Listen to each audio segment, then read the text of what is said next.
अभिनेत्री गौतमी देशपांडे आणि स्वानंद तेंडुलकर 25 डिसेंबर 2023 ला लग्न बंधनात अडकणार आहेत। याच सोबत त्यांचा मेहंदी सोहळा, हळद या सगळ्यांनी चाहत्यांचं लक्ष वेधलं। तर आता संगीतसाठी गौतमी आणि स्वानंद यांनी वेस्टर्न लुक केलाय। पांढऱ्या रंगाच्या गाऊन मध्ये गौतमी खूपच सुंदर दिसतेय, तर तसाच वेस्टर्न लुक स्वानंदने केलाय। पाहूयात त्यांच्या संगीत सोहळ्यातला हा खास परफॉर्मन्स।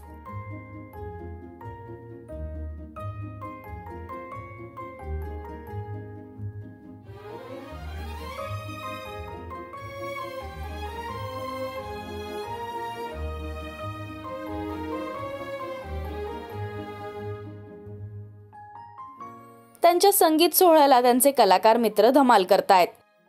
तुम्हाला गौतमी स्वानंदचा हा डान्स कसा वाटला आणि तुम्ही त्यांच्या लग्नासाठी उत्सुक आहात का हे आम्हाला कमेंट्स मधून नक्की सांगा। मराठी सिने विश्वातील बातम्या, अपडेट्स आणि गॉसिपसाठी तुम्ही सबस्क्राइब करा राजश्री मराठी।